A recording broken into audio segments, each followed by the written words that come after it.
तो दोस्तों स्वागत है फिर से क्लास 10th के मैथ में। तो आज हम पढ़ने वाले हैं प्रश्नावली 4। प्रश्नावली 4 का नाम है क्या? द्विघात समीकरण। तो इस प्रश्नावली हम 4.1 में पढ़ेंगे द्विघात समीकरण के परिचय, और 4.2 में द्विघात समीकरण का क्या करना, गुणनखंड, और 4.3 में पूर्ण वर्ग विधि द्वारा क्या करना, द्विघात सूत्रों का हल करना। और फिर 4.4 में पढ़ेंगे द्विघात समीकरण के मूलों की प्रकृति, कौन से मूल वास्तविक हैं, कौन से काल्पनिक है। तो बहुपद का हल, बहुपद में हमने क्या चैप्टर 2 में क्या पढ़ा था, बहुपद पढ़ा था। बहुपद में क्या करते थे, बहुपद को हल करते थे तो हम एक्स के क्या निकालते थे, शून्य निकालते थे। और यहाँ पर हम पढ़ेंगे क्या, यहाँ पर हम क्या करें, समीकरण का हल करेंगे।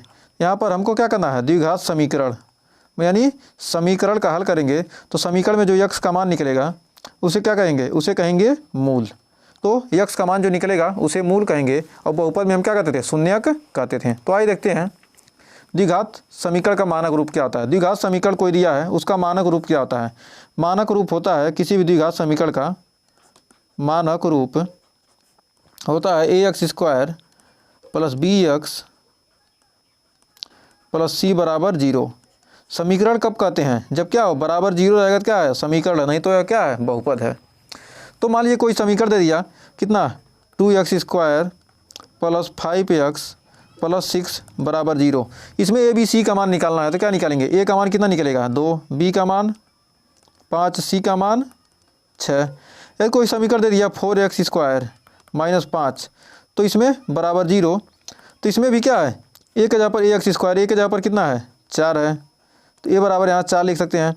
b के जगह पर bx, यानी x बराबर 0 होते हैं, यानी b बराबर भी क्या हो गया, b बराबर 0, और c बराबर -5।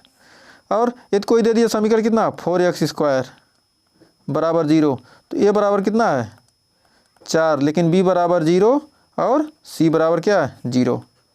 तो द्विघात समीकरण किसे कहते हैं, तो द्विघात समीकरण होता है ऐसा समीकरण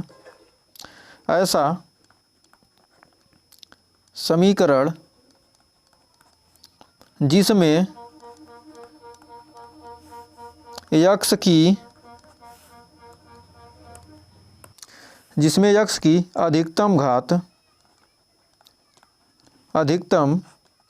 क्या हो, अधिकतम घात 2 है, उसे द्विघात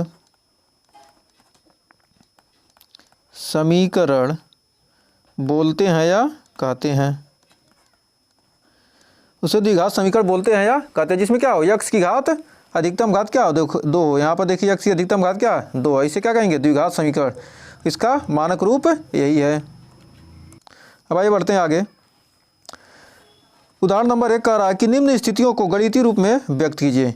जो कुछ स्थितियां दी गई इनको क्या करना है, कह रहा है गणितीय रूप में व्यक्त कीजिए। तो कह रहा है जान और जीवंती दोनों के पास कुल मिलाकर 45 कंचे थे, और उन्होंने क्या किया, 5-5 कंचे क्या हो गए, उन्होंने उनसे गायब हो गया। तो उन दोनों के जो बचे थे कंचे, उनके गुणनफल क्या 124 है। तो जानना चाहेंगे कि आरंभ में उनके पास कितने कंचे थे। उसके लिए क्या करना, हमको गणितीय रूप में व्यक्त करना। तो आइए हल करते हैं, हल करेंगे। माना जान तथा जीवंती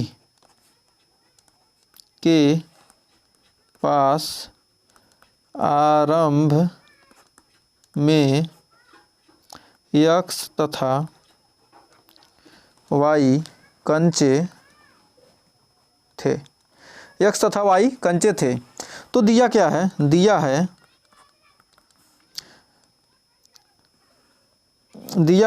x + y = 45। उनके पास पहले कितने थे, 45 कंचे थे, तो यानी यहाँ से y बराबर कितना निकल के आ जाएगा, तो y बराबर निकल के आ जाएगा, ये तो हो गया समीकरण 1।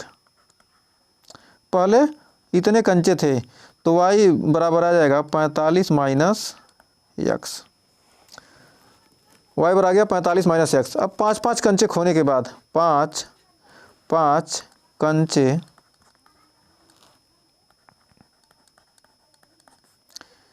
खोने के बाद, जब 5-5 कंचे खो दिए, तो जान के पास कंचे, जान के पास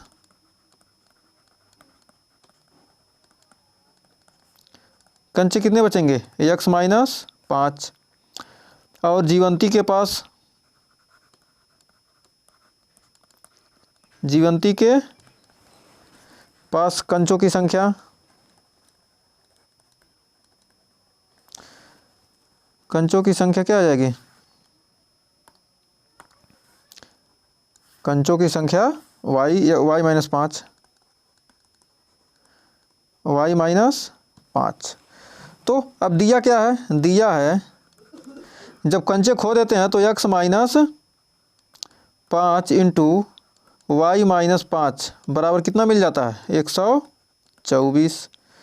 तो अब इसमें समीकरण एक से क्या करेंगे हम? यदि x का मान रख देते, y का मान रख देते हैं इसमें, तो y का मान रखेंगे कितना बचेगा? x माइनस 5 और 45 माइनस x माइनस 5 बराबर हो जाएगा 124। किससे? समीकरण एक से। अब समीकरण एक से यहाँ पर हमने मान रख दिया, तो यहाँ पर देखिए x माइनस 5, 45 माइनस 5 यानी बच गया 40। तो हो जाएगा x माइनस 5 एक ब्रैकेट में और दूसरे में हो जाएगा 40 माइनस 5 बराबर आ जाएगा वह 124। और 40x इसमें गुणा करेंगे कितना हो जाएगा? 40x minus 5x minus 200 plus 25 बराबर 124। अब यहाँ पर 40 में 5 गया, कितना बच गया? एक सेकेंड, 40x माइनस 5 है ना, 45, 40 माइनस x, 40 माइनस x, एक सेकेंड, ये तो x होगा ना, तो यहाँ पर हो जाएगा 40 माइनस x है, तो हो जाएगा 40x minus x square minus 200 और माइनस हो जाएगा 5x माइनस माइनस हो जाएगा कितना? प्लस 5x बराबर 124। तो 40 5 45x माइनस x स्क्वायर और 2 को उधर ले जाते हैं, यदि 124 को इधर लाते हैं तो 2 माइनस 124, 4 5 20, ये 200 है ना, ये 200 माइनस 124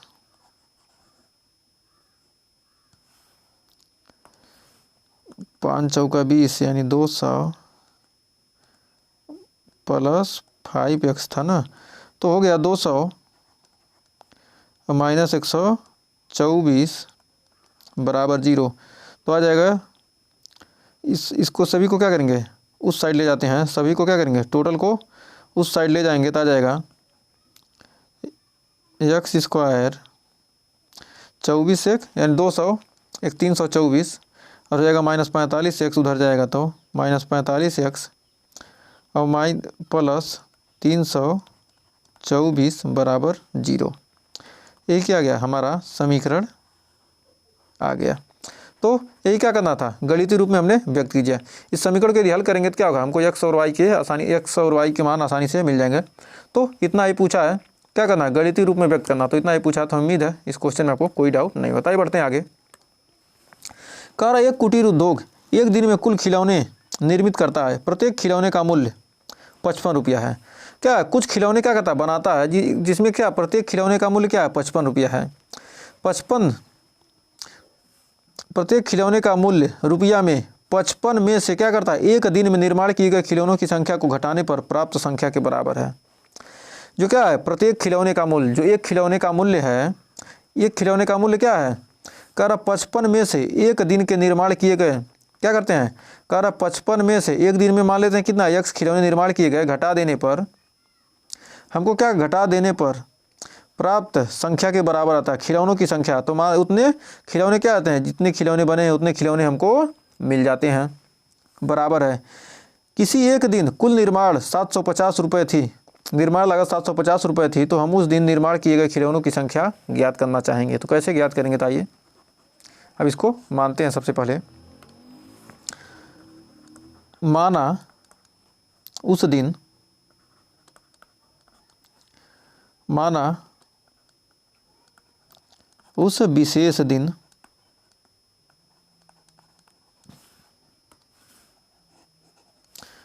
माना उस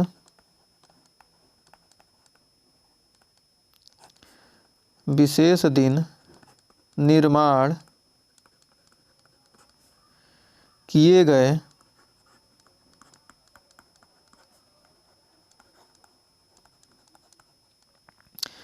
खिलौनों की संख्या x थी। माना उस दिन क्या हो गया, x खिलौने बनी थी, तो एक खिलौने का मूल्य क्या हो जाएगा, एक खिलौने का मूल्य, एक खिलौने का मूल्य,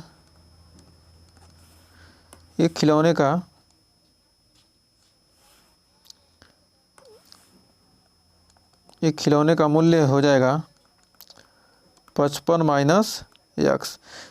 क्या करते हैं, एक दिन में निर्माण के खिलौने की संख्या को घटाने पर क्या होता है, एक खिलौने का मूल्य मिल जाता है।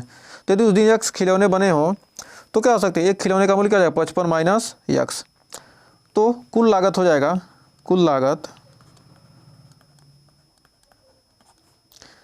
x into 55 minus x। एक खिलौने का मूल्य इतना है और खिलौनों की संख्या कितना है, x है, तो गुणा करने क्या हो, इतना मिल गया। अब कह रहा है कि जो कुल लागत है यदि 750 रुपये है, तो कुल लागत कितना है 750, तो हो जाएगा 55x माइनस x स्क्वायर, तो आ जाएगा, उधर ले जाएंगे तो इसको इधर लाएंगे तो x स्क्वायर इधर आएगा, x square minus 55x plus 750 बराबर 0। यही आपका आंसर आ जाएगा। इतना ही पूछा है, यहाँ पर समीकरण को हल करने के लिए नहीं कहा है। तो हमें उम्मीद है इस क्वेश्चन में आपको कोई डाउट नहीं होगा। तो हमने क्या किया, एक दिन में निर्माण किए गए खिलौनों की क्या की है, संख्या को मान लिया है। एक दिन में निर्माण किए गए खिलौनों की संख्या क्या थी, x थी, तो एक खिलौने का मूल्य क्या हो जाएगा, उस दिन निर्माण किए गए खिलौने की संख्या घटा देंगे, 55 में से क्या होता है, तो हमको मिल जाता है एक खिलौने का मूल्य। अब कुल लागत क्या है, x खिलौने उस दिन बने, तो 55 गुणे x, इतना बाईस x, तो टोटल कितना दिया 750 रुपये। क्या किया हमने, आसानी से निकाल दिया। कितना छोटा सा क्वेश्चन था। उम्मीद है इस क्वेश्चन में कोई डाउट नहीं होगा। तो आगे बढ़ते हैं उदाहरण नंबर 2 की तरफ। तो देखिए उदाहरण नंबर 2 कह रहा है कि जाँच कीजिए कि निम्न द्विघात समीकरण है या नहीं। तो ये जो समीकरण दिया है द्विघात समीकरण है कि नहीं, तो आइए इसके बारे इसको जाँच करते हैं। तो इसको जांच कैसे करेंगे, दिया x माइनस 2 प्लस 1 बराबर दिया 2x माइनस 3। तो इसको सबसे पहले का इसका चेक करते हैं।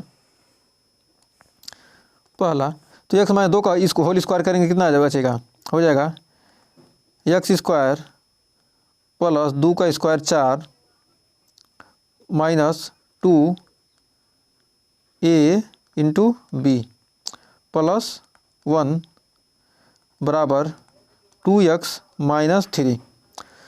तो अब इसको हल करेंगे तो कितना बचेगा, यहाँ पर आ जाएगा x स्क्वायर प्लस 4 4 1 5 माइनस 2 दूनी 4x माइनस 4x, इसको भी इधर लाएंगे तो माइनस हो जाएगा 2x हो जाएगा प्लस 3 बराबर 0। x स्क्वायर 5 3 8 4 2 6 माइनस 6x, अब 5 3 8 बराबर 0। तो यहाँ पर क्या हो गया, यहाँ पर हमको मिल गया, ये समीकरण मिल गया। तो कह सकते हैं कि यहाँ पर x की क्या, x की अधिकतम घात 2 है, अतः द्विघात समीकरण है। अतः क्या कर सकते हैं कि पहला द्विघात समीकरण है, दूसरा चेक करना है। तो दूसरे को क्या करेंगे, x में x का गुणा करेंगे, कितना हो जाएगा x स्क्वायर, और x में 1 का गुणा करेंगे प्लस x प्लस 8 बराबर x ए प्लस बी ए माइनस बी, ए स्क्वायर माइनस बी स्क्वायर, तो हो जाएगा एक्स स्क्वायर माइनस 2 का स्क्वायर करेंगे कितना 4, तो एक्स स्क्वायर से एक्स स्क्वायर कट गया और 4 इधर आएगा तो ये हो जाएगा एक्स प्लस 8 प्लस 4 बराबर 0, एक्स प्लस 12 बराबर 0। तो यहाँ पर क्या है, यहाँ पर देख रहे हैं कि एक्स की अधिकतम घात क्या है, अधिकतम घात 1 है, अतः द्विघात समीकरण नहीं है। तो क्या हो गया, पहला द्विघात है, दूसरा नहीं है, तीसरा यहाँ चेक कर लेते हैं। तीसरा यहाँ पर तीसरा क्या है, लिख लेते हैं x इंटू 2x प्लस 3 बराबर एक्स स्क्वायर प्लस 1, और चौथा है तीसरा x 2x प्लस 3 और x square plus 1, x plus 2 का होल क्यूब बराबर x प्लस 2 का होल क्यूब बराबर एक्स क्यूब माइनस 4। तो अब एक एक करके हल कर लेते हैं, अभी पता चल जाएगा। तो सबसे पहले इसका तीसरा देखते हैं, क्या x का गुणा करेंगे कितने, इसमें 2 हो जाएगा 2x स्क्वायर प्लस 3x बराबर एक्स स्क्वायर प्लस 1, सभी को इधर लाएंगे तो हो जाएगा 2x square minus x square plus 3x, 1 इधर आ जाएगा तो माइनस 1 बराबर 0। 2x में से एक्स स्क्वायर का कितना बच गया, x square plus 3x minus 1 बराबर 0। यह क्या है, अधिकतम घात कितना है, अधिकतम घात 2, तो द्विघात समीकरण है, तो क्या है, यह द्विघात समीकरण है। तो इसमें क्या करेंगे, तीसरा भी क्या है, द्विघात समीकरण। अब चौथा देखिए, होता है ए प्लस बी का होल क्यूब, क्या होता है, ए प्लस बी का होल क्यूब होता है, ए प्लस बी का होल क्यूब होता है A cube plus B cube plus 3a square B plus 3ab square, यही सूत्र होता है। माइनस क्या होगा हर जगह, यहाँ माइनस हो जाएगा और यहाँ प्लस रहेगा। तो इस प्रकार क्या कर सकते हैं, हम ए माइनस बी का होल क्यूब भी निकाल सकते हैं। तो आइए अब इसमें इसी का सूत्र का यूज करते हैं, ए प्लस बी का होल स्क्वायर क्यूब। तो ए प्लस बी का होल क्यूब यानी एक्स क्यूब प्लस 2 का क्यूब, 2 दूनी 4 दूनी 8, यानी 2 का cube A cube plus B cube plus 3 A square यानी स्क्वायर अब into B plus 3 A into B square बराबर एक्स क्यूब माइनस 4। तो एक्स क्यूब से एक्स क्यूब कट गया, 2 का क्यूब कितना हो गया 8, और 3x स्क्वायर 3 दूनी 6, 6x स्क्वायर 2 दूनी 4 तिहाई 12, एक्स और 4 को इधर लाएंगे तो हो जाएगा प्लस 4 बराबर 0। अब हो जाएगा 6x square plus 12x plus 12 बराबर 0। तो यहाँ पर क्या किया, लग रहा था क्या 3 घात वाला है, लेकिन इसको हल करने में क्या करते हैं, बिना देख कर हम नहीं बता सकते कि मतलब क्या द्विघात समीकरण है या नहीं है। तो यहाँ पर द्विघात समीकरण है कि यहाँ पर देखिए, यहाँ पर क्या होगा, अधिकतम घात 2 है, तो कह सकते हैं कि क्या है, द्विघात समीकरण है। तो यहाँ पर क्या हो गया, चौथा भी द्विघात समीकरण हो गया। तो उम्मीद है इन दोनों एग्जाम्पल में आपको कोई डाउट नहीं होगा। तो अगर ये दोनों एग्जाम्पल अच्छे से क्लियर हो गए हों तो वीडियो को लाइक शेयर कर दीजिए, क्योंकि इसके आगे का हम चैप्टर 4.2 के जो उदाहरण हैं उसको हम अगले वीडियो में लेकर मिलेंगे। तो थोड़ा वीडियो लंबा हो जाएगा, इसलिए इतना ही रहने देते हैं। तो आज के लिए बस इतना ही, मिलते हैं नेक्स्ट वीडियो में, तब तक के लिए टेक केयर।